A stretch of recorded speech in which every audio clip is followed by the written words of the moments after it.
Sosok ulama yang ramal duet Anies Cak Imin, Prabowo dan Sandiaga Uno pernah konsultasi.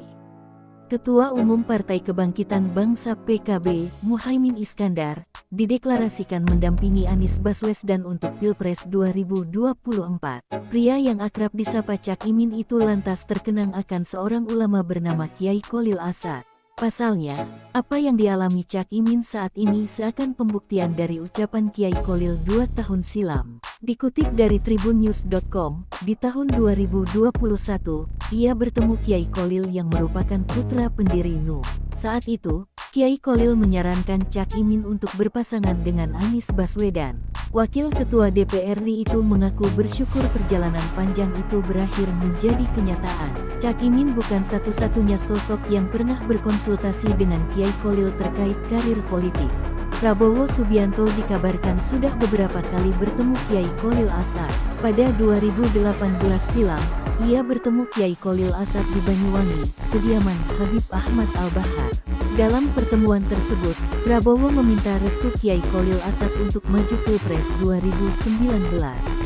Lalu, pada Mei tahun 2022, tepatnya saat hari kedua Idul Fitri, Prabowo berkunjung ke Ponpes Wali Songo.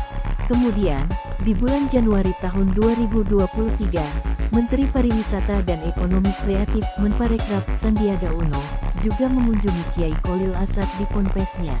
Pertemuan itu menjadi pertemuan kelima Sandiaga dengan Kiai Cholil Asad. Sementara itu, pada tanggal 7 Agustus tahun 2023 lalu, giliran Anies Baswedan yang berkunjung ke Ponpes Wali Songo untuk menemui Kiai Cholil Asad. Tak hanya Kiai Cholil Asad, kedatangan Anies juga disambut istri sang ulama. Kiai Cholil Asad merupakan pengasuh pondok pesantren Wali Songo di Kecamatan Panji, Kabupaten Situbondo. Kiai Cholil Asad adalah putra dari pasangan Kiai Asad Syamsul Arifin dengan Nyai Hif Zainab. Kiai Cholil Asad adalah ulama besar kelahiran Mekah yang sangat disegani para Nahdliyin. Kiai Cholil Asad diketahui pernah menuntut ilmu di Mekah hingga akhirnya pulang ke Indonesia pada 1991. Dari pernikahannya itu, Kiai Cholil Asad dianugerahi 10 anak yang terdiri dari 7 laki-laki dan 3 perempuan. Lantas, di tahun 1993, ia mendirikan Ponpes